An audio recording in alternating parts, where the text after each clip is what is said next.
The difficulties that we encounter in life are like a sword that's always floating about 3 feet from us, 3 or 4 feet.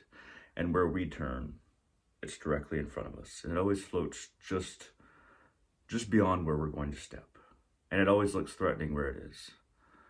The obstacles in our life, the danger of them is in reality, the vast majority of the time, beyond where we're actually about to step. That sword just floats a certain distance from us. This sword is fear. The sword is our trepidation about what will happen based on our actions, or imagining all the terrible things that could happen if we make this decision, or if this sequence of events happens that we have no control over even. This sword is held by a hand that we can't see, our higher self, and the universe, which are one and the same ultimately. It's always held beyond our step for so much of our lives. Eventually, we are going to step upon it. But most people spend their entire lives looking at that sword, afraid of what will happen. And it never does until it finally does. But we tend to misstep upon our path, upon the path that directly in front of us, directly beneath our feet, where we can actually act and step. We tend to misstep on that and bring ourselves closer to the sword because we're focusing on the sword. We're focusing on the worst that can happen. We're focusing on our fears. We're focusing on sequences of events that have not happened, but we hope will not happen. And that hope is tied to the fear and the expectation that they will. Most people throughout their lives focus on that sword that's always floating ahead of our path until it isn't, but the vast majority of our lives, it is floating ahead of our path. And we take many precautions and we worry every day. We torture ourselves with worry and fear and cause ourselves endless pain. And we misstep all the time because we're focusing on that sword. We're focusing on the worst. We're focusing on the fear. And we're not looking at the little things we can do, the little ways we can move forward, the ground directly in front of us, the ground that we are about to step on, not what is just beyond that ground.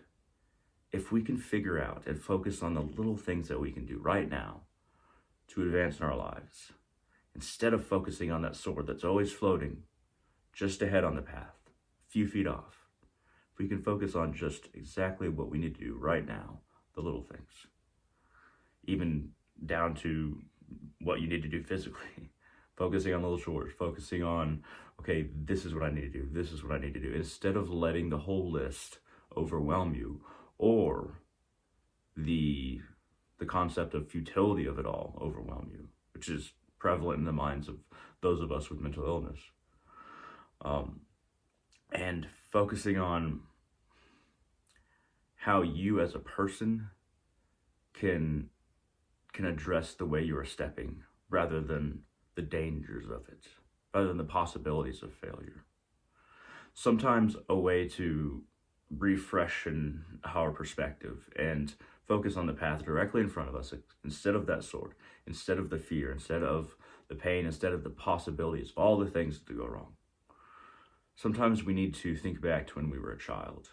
What did you really enjoy as a child? A lot of the time, what we enjoyed and the perspective we had as a small child, and maybe some of the little hobbies that we really enjoyed, digging a hole in the ground, or playing with cards, playing with G.I. Joes, building stuff out of Legos, trying to list and name all the things in the world, trying to list as many animals as possible, all these little things that we try to do, that we explore the world through as a child. These are serendipitous ways for us as adults for how we can rediscover all the wonders of the world and our ability to experience them anew every day. sometimes I feel like magic and spirituality a lot of the time is getting that fresh perspective and just putting your eyes that you had when you were a child back into your sockets, putting on those glasses that you had that you discarded when you became so tunnel focused on that sword. As children, we didn't really focus on that sword, but once we saw how over time, once we saw how everything could go wrong or all the dangers of this world, that sword became more clear. That sword that's just beyond our step on the path became what we're focusing on all the time. It's good to just sometimes walk and look at things closely. You know how little kids look at things and like they see them new all the time when they're like 4 or 5. They run up to something and look at it, feel the texture. They're experiencing the world anew, but they don't have to lose that. We don't have to lose that. We build up these conceptions of what is, and it confines what can be.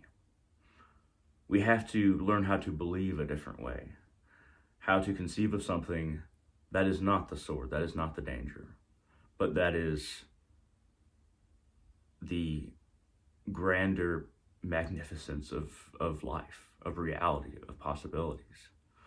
And sometimes getting close to the earth, really looking at it, really looking at your life and the things around you, the things that you place around you, and how you do things, why you do things those ways, why do you write that way, why do you think these, why do these certain thoughts go through your head all the time? Take up those childlike eyes and look inside of your own head. What words do you repeat?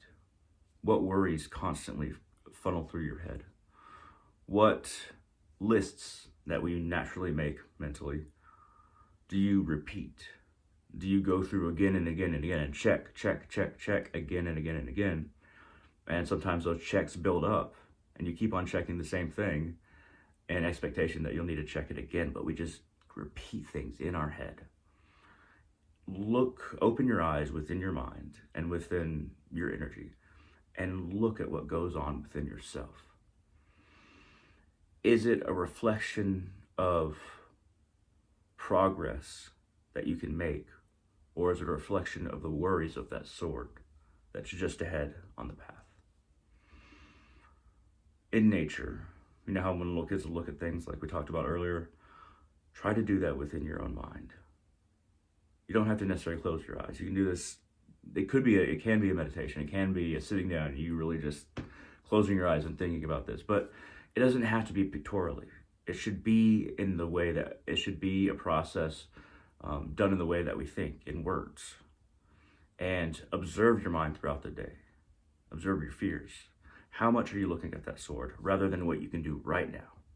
Rather than what you can do the next minute, the next 5 minutes, the next 10 minutes? Instead of what you have to do tomorrow, or the next day, or a week from now, or a month from now, or a year from now, or 5 years from now. What can you do right now?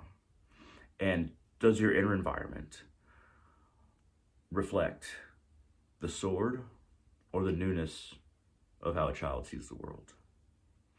You might find that former creativity that you had and perhaps still do have seems to blossom and give you new perspective and new options in your life when you think in this way, when you stop focusing on the sword and look in your mind.